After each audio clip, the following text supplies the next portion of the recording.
Andhra Pradesh state educational council వారు 10వ తరగతి ఇంగ్లీష్లో బయోడైవర్సిటీ పాఠాన్ని పెట్టి ఆ పాఠంలో ఎన్హెచ్కే రేడియో మరియు పర్యావరణ నోబెల్ ప్రైజ్ గ్రహీత అయిన వాంగారి మాతయ్య మధ్యలో జరిగిన సంభాషణ కళ్ళకు కట్టింది.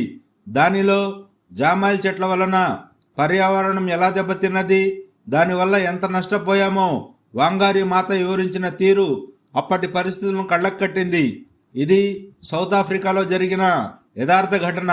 రెండవ ప్రపంచ యుద్ధం రాకముందు వరకు ఈ ప్రాంతం పాడి పంటలతో, సమృద్ధి కలిగిన సరస్సులతో, సహజమైన గాలితో కళకళలాడింది. కానీ రెండవ ప్రపంచ యుద్ధ కాలంలో ఫ్రెంచ్ వారు ఆ దేశాన్ని ఆక్రమించి జామాయిల్ చెట్టు జాతిని నాటారు.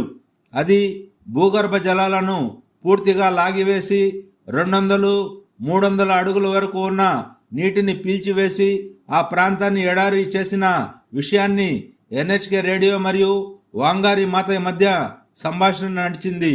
పూర్తిగా పర్యావరణ సమతుల్యత పోయి ఎలా ఇబ్బంది పడ్డారో ఆ పాఠంలో వివరించారు.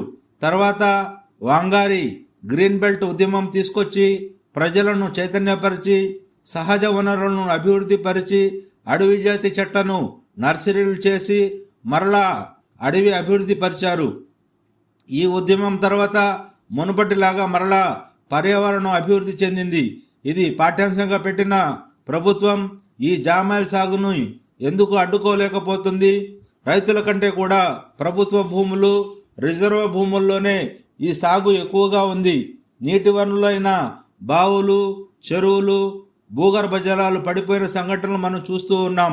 వాతావరణ మార్పులను చూస్తూ ఉన్నాం. ఇప్పటికైనా ప్రభుత్వాలు మేల్కొని జామాయిల్ స్థానంలో అడవి జాతిని అభివృద్ధి చేయాలని పర్యావరణ ఉద్యమకారులు కోరుతున్నారు. రఫీ, నూరి ఛానల్ కోసం.